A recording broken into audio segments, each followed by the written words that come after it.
नमस्कार, मी श्वेता. बुलेटिनमध्ये तुमचं स्वागत. मराठा आरक्षणाच्या स्थगितीनंतर राज्यामध्ये सध्या मराठा समाज आक्रमक झालेला आहे आणि ठिकठिकाणी आंदोलनं सुद्धा छेडण्यात येत आहेत. अशातच TV9 मराठीनं मराठा समाजाच्या नेमक्या यावेळी काय प्रतिक्रिया आहेत हे जाणून घेतलंय.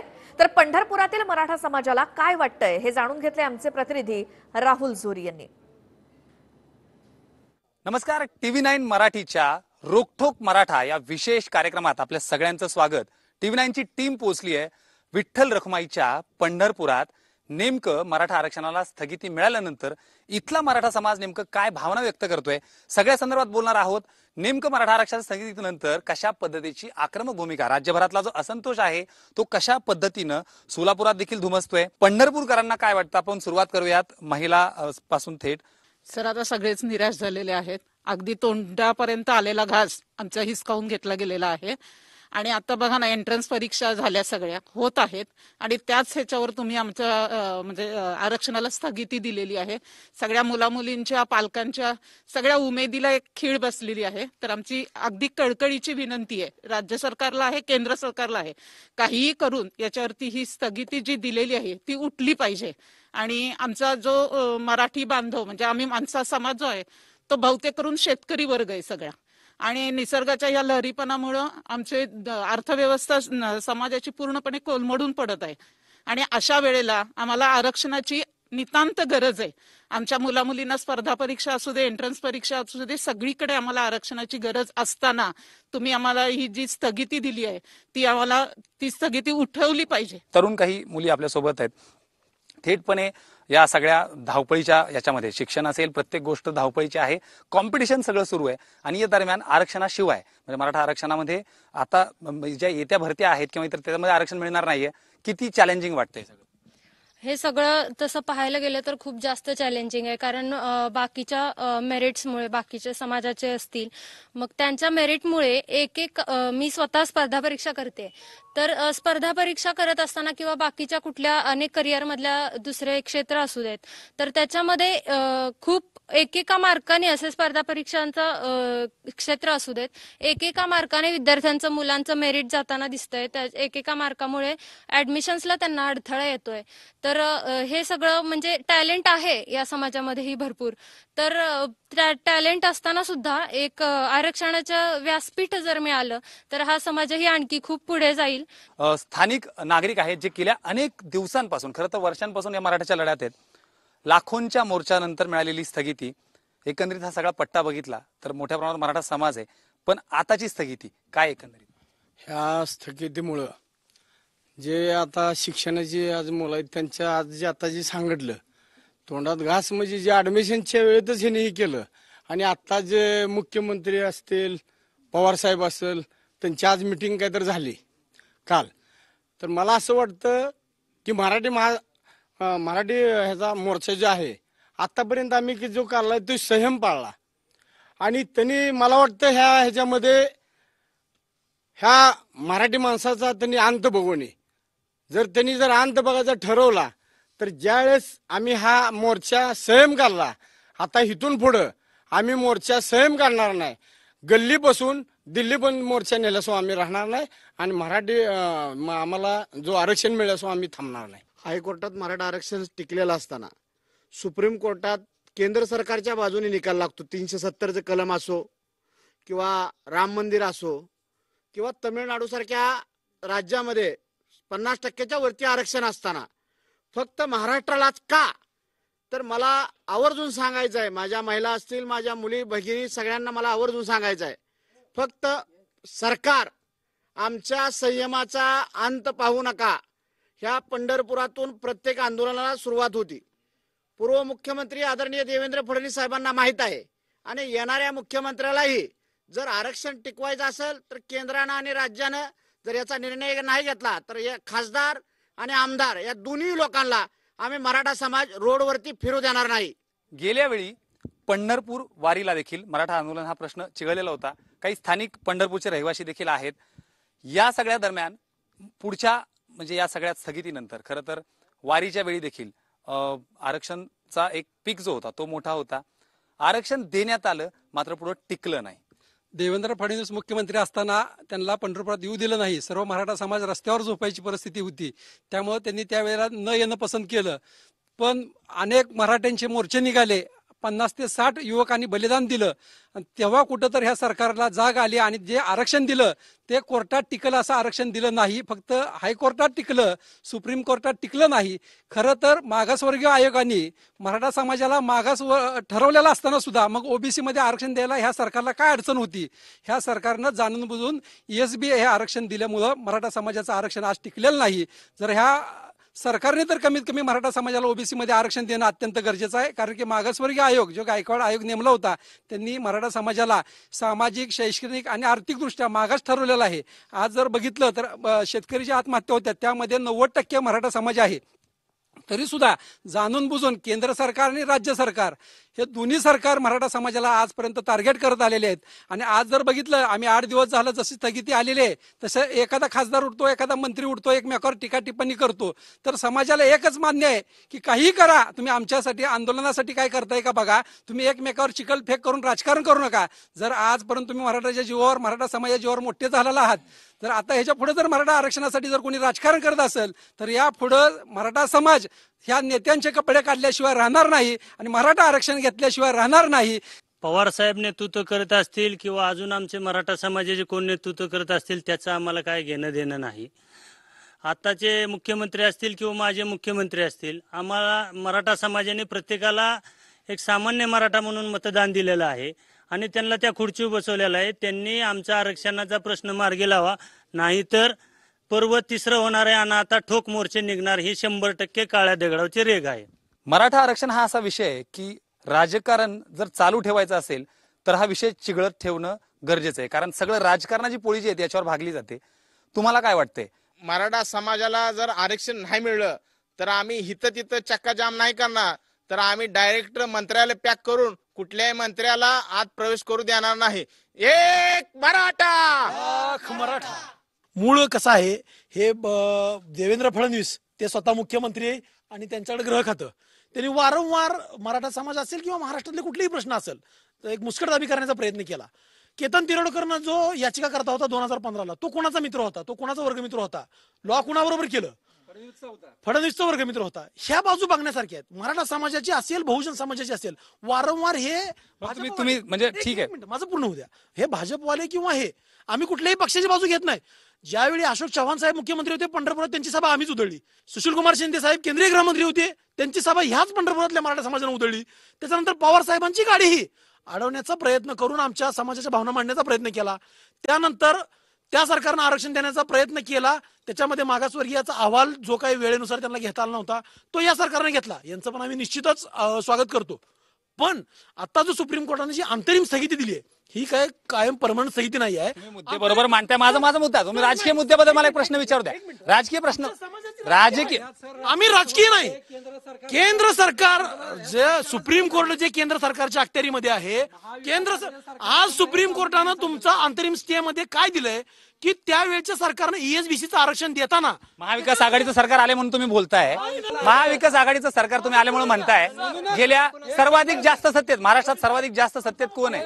राम मंदिराचा प्रश्न ह्या देशामध्ये महाराष्ट्राचा राज्य शासनाबद्दल राज्य सरकारला कमी लेखण्यासाठी हे भाजपची खेळ आहे, हे नरेंद्र मोदीची खेळ आहे. महाराष्ट्रात लाखोचे मोर्चे निघतात तेव्हा नरेंद्र मोदी झोपलेले आहेत का? केंद्र सरकार राम मंदिराचा प्रश्न जर निकाली निघू शकत असेल तर मग मराठा आरक्षणाचा प्रश्न का निकाली शकत नाही? नरेंद्र मोदीला उत्तर द्यावं. एकंदरीत मराठा आरक्षण हा केंद्राचा विषय असंही लोक म्हणतात. आपण अजून काही महिलांकडे जाऊयात. नेमका हा विषय कसा आहे?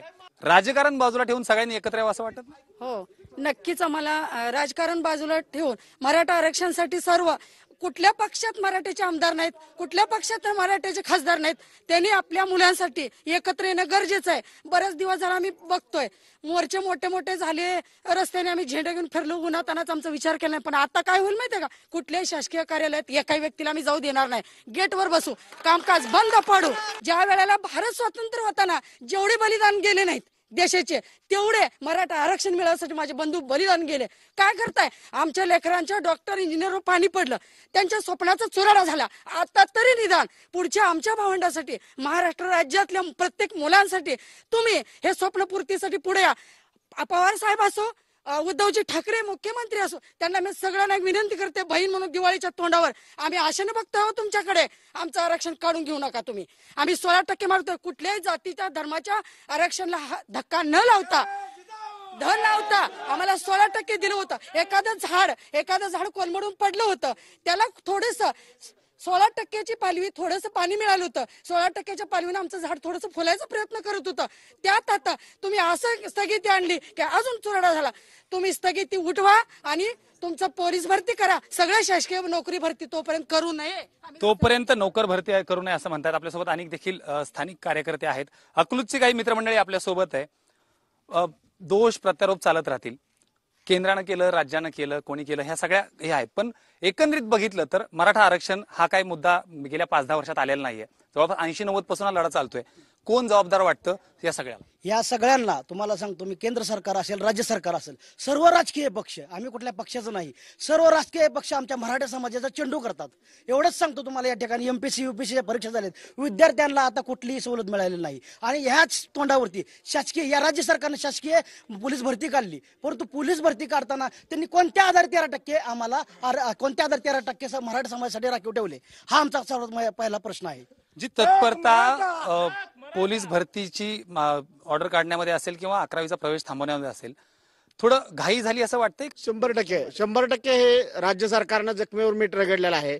त्याचा आम्हाला स्पष्टपणे राज्य सरकारचा आम्ही निषेध करतो. का तर वर्षा गायकवाडाने तातडीनं वर्षा गायकवाडाने जसा सुप्रीम कोर्टाचा निर्णय लागला तसा तातडीनं त्याचा निर्णय घेतला.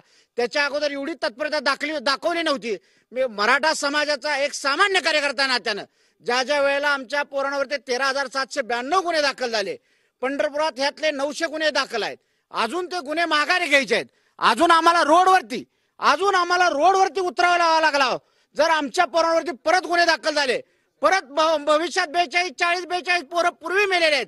अजून 40-42 जर पोरं मेली तर या राज्य सरकारला खरोखर आणि केंद्र सरकारला आम्ही ह्यांच्या प्रत्येक खासदाराला, आमदारला जर नाही रोडवरती जर नाही फिरू दिलं तर आम्ही मराठ्याच्या अवलाद लावू, नाहीतर आम्ही आमच्या बापाच्या अवलाद सांगणार ना. एकंदरीत प्रक्षोभक म्हणजे हे सगळं दिसतंय ते राग दिसतोय. कारण मिळालेलं आरक्षण ज्यावेळी थांबलं जातं त्यावेळेस हे राग येणं स्वाभाविक. तर सवर्ण आरक्षणाचा अध्यादेश केंद्रानं काढलेला आहे, मात्र मराठा आरक्षणाचा अध्यादेश सरकार का काढत नाही असा देखील सवाल मराठ्यांनी उपस्थित केलाय. तुम्हाला काय वाटतं नेमकं याला जबाबदार कोण? कारण येत्या काळात त्याचा प्रत्येक जो फटका आहे तो मराठा समाजाला सहन करावा लागेल. मुळात विषय असा आहे की 10% सवर्णांना आरक्षण लागू केलं, त्याचा अध्यादेश केंद्र सरकारने काढलाय. मग मराठा समाजाच्यासाठी अध्यादेश काढायला यांचं कुठं दुखतंय? मुळात विषय काय आहे, हा केतन तिरोडकर असेल, ही गुणरत्न सदावर्ती असेल, ह्या लोकांना, मराठा लोकांचं पित्त काय, का मराठा लोकांना आरक्षण मिळू द्यायचं नाही? राज्यात महाविकास आघाडीचं सरकार आल्यापासून हा गोंधळ दिसतोय. एकंदरीत बघितलं तर थेट विद्यार्थी म्हणून किंवा या सगळ्या प्रवासात या कॉम्पिटिशन मध्ये धावताना कितपत आरक्षण फटका वाटतोय? हा पोलीस भरती असेल, इतर गोष्टी असेल. खरं तर मराठ्यांना आरक्षण देण्यासाठी ह्या महाराष्ट्र सरकार असेल, आतापर्यंत सत्तेवर असलेलं प्रत्येक सरकार असेल, कोणतंच सरकारी मराठ्यांना आरक्षण देण्यासाठी सकारात्मक नाही. जी मराठा आरक्षणाला जी आता स्थगिती मिळाली आणि स्थगिती मिळताना आता प्रवेश प्रक्रिया विद्यार्थ्यांची चालू असताना आणि त्यात ज्या सरकारनं पोलीस भरती काढत असताना मराठा समाजावर अन्याय आहे. आणि त्याचबरोबर बहुसंख्य मराठा समाजी गरीब असल्यामुळे आमच्या उदरनिर्वाह शेतीवर चालतो आणि त्यातच प्रमाणात असं स्थगिती मिळणं आणि फी भरण्यासाठी आमच्याकडे पैसे नसणं, यामुळे आरक्षणाचा डोंगर आम्हाला शिकू देत नाही आणि कर्जाचा डोंगर आमच्या बापाला जगू देत नाही, अशी परिस्थिती मराठ्यांच्या विद्यार्थ्यांच्या बाबतीत झाली. त्यामुळे येणारं प्रत्येक सरकार या आरक्षणासाठी जबाबदार आहे. जरी आम्हाला मराठ्यांना आरक्षण मिळालं तर या सरकारने दिलेलं आरक्षण ही IIT सारखं सेंटर असेल, दिल्ली सारखं JNU विद्यापीठ असेल, त्या ठिकाणी न टिकणार आहे. त्यामुळे आम्हाला आरक्षण द्यायचं असेल तर ती केंद्राने आरक्षण देऊन मराठ्यांना संपूर्ण भारतात असेल, राज्य पातळीवर असेल, ते आरक्षण टिकलं पाहिजे. सारथी योजना असेल किंवा अण्णाभाऊसाठी महामंडळ असेल, यामध्ये अण्णासाहेब पाटील महामंडळ असेल, फ्लो जो आहे पैशांचा किंवा मदत जी आहे ती थांबली आहे. त्यामध्ये देखील आता कदाचित या आरक्षणाचा फटका बसू शकतो. 16% जे रद्द झाले त्याला देखील एक थांबणं होऊ शकतं. याचं कितपत हे वाटतं? कारण अण्णासाहेब आर्थिक महामंडळातून बऱ्याच जणांना लाभ मिळत नाही. कारण आता कोरोनाजन्य परिस्थिती झाल्यामुळे त्याचे कारण केंद्र शासन असेल, महाराष्ट्र शासन पुढे आणतंय की ज्यावेळेस माझ्यासारखा युवक असेल, आज जर आम्हाला अण्णासाहेब आर्थिक महामंडळातून जर कर्ज माफ झालं मिळालं तर आम्हाला कुठेतरी शिकण्यासाठी चालना मिळेल, आम्ही कुठेतरी उद्योग उभा करू. परंतु अण्णासाहेब आर्थिक महामंडळातून कोरोनाचं कारण सांगून आम्हाला कुठल्याही प्रकारचं लोन दिलं जात नाही. बँका आम्हाला त्या ठिकाणी थारा देत नाही. खरं तर मराठा समाजाचं आरक्षण स्थगित झालं. राम मंदिराचा मुद्दा असेल तो मुद्दा कधी स्थगित होत नाही. परंतु माझ्या 42 समाज बांधवांनी बलिदान दिलं. त्या 42 समाज बांधवांचं बलिदान आम्ही का व्यर्थ जाऊ देऊ? आज ह्या ठिकाणी पोलीस बंदीला स्थगिती आणली. केंद्र शासन असेल, महाराष्ट्र शासन असेल सांगते की 13% जागा राखीव ठेवू. नाही, ज्यावेळेस मराठा समाजाला आरक्षण मिळेल त्यावेळेसच जी काय असतील ती जागा भरा. कारण आमच्या कोपर्डीच्या ताईनं जी ठेणगी पेटवली, आज तिच्यामुळे आमचा समाज एकत्र आला. जे आमदार असतील, जे मंत्री असतील, त्यांनी राजकारण बाजूला ठेवलं पाहिजे. मराठा समाजाचं जे युवराज छत्रपती संभाजीराजे प्रतिनिधित्व करत आहेत त्या मुद्द्यावर येतोय मी. तोच प्रश्न घेऊन जातोय. या सगळ्या मोर्चाचं नेतृत्व या पुढच्या काळात छत्रपती घराण्यानं करावं असं एक चर्चा आहे. मग ते उदयनराजे असतील किंवा शाहूराजे असतील. मात्र यामध्ये देखील दोन मतप्रवाह आहेत. तुम्हाला काय वाटतं? कारण आमदार खासदार एकत्र येत नसतील तर आता छत्रपती घराण्यानं या सगळ्यासाठी पुढे यावं. खरं म्हणलं तर लोकराजा शाहू महाराजांनी पहिलं आरक्षण दिलं सर्व जाती धर्माला. त्या राजांच्या माध्यमातून संभाजीराजे, उदयनराजे, सर्व राजे परिवारांनी या मराठा समाजाचा विचार केला पाहिजे आणि त्यांनी सगळ्यांनी म्हणून पुढाकार घेतला पाहिजे. कारण समाज हा थोरला भाऊ मानला जातो आणि थोरला भावाची परिस्थिती आज वेगळी आहे. अक्षरशः अण्णासाहेब पाटलांनी मराठा आरक्षणाला बलिदान दिलं. 58 मोर्चे झाल्यानंतर त्या हुतात्म्याने 58 पोरांनी बलिदान दिलं. नंतर कोपटीत घटना घडल्या, त्या भगिनीला अजून न्याय दिला नाही. सारथीमध्ये जी काय स्वार्थी चालू आहे त्याच्यामध्ये अजून स्वार्थीला निधी दिला नाही. अण्णासाहेब पाटील महामंडळ आहे, पहिला पूर्वीपासून महामंडळ आहे आणि त्या महामंडळामध्ये काँग्रेस आणि राष्ट्रवादी काँग्रेस असताना सुद्धा त्या महामंडळ हा कचऱ्यामध्ये टाकला होता. मोलादादा असो, अण्णाभाऊ साठे, महात्मा फुले यांना 5-5 हजार कोटी आहेत. मग मराठा समाजाला 10 कोटी सुद्धा खात्यावर येत नव्हतं की काँग्रेस राष्ट्रवादीने धूळ खात ठेवलं होतं. पुन्हा भाजप सरकार आल्यानंतर ह्याच्यामध्ये 2000 कोटी मंजूर केल्या. 2000 कोटी केली नदी आज मराठा समाजाला पुरत नाही. कारण स्वतःच्या पायावर उभारणारा मराठा समाज आहे, त्यांना सुद्धा हा निधी मिळत नाही. आता सुद्धा निधी साहेबांनी निधी मागितली होती, निधी सुद्धा मिळाला नाही. मग या तरुण पोराला एक तर आरक्षण नाही, एक तर स्वार्थीमध्ये व्यवसाय नाही, त्याच्यामध्ये अण्णासाहेब पाटीलमध्ये निधी मिळत नाही. मग या मराठा समाजानं जायचं कुठं? एकंदरीत बघितलं तर राग मनात आहे. कारण हाती तोंडी आलेला घास या आरक्षणाच्या स्थगितीनं हिरावून नेलाय. पंढरपुरातला हा रोखठोक मराठा आपल्याशी बोलत होता. या पुढेही TV9 प्रत्येक शहरात रोखठोक मराठा हा आपला विशेष कार्यक्रमात प्रत्येक ठिकाणची धगधग दाखवत राहील. मात्र सध्या या सगळ्यावर स्थगिती देऊन सध्या तरी जोपर्यंत नोकर भरती करायची नाही तोपर्यंत याला स्थगिती द्या आणि तात्काळ मराठा आरक्षणाला न्याय द्या असं या सगळ्या समाजाचं म्हणणं आहे. तुषार सह राहुल झोरी, TV9 मराठी, पंढरपूर.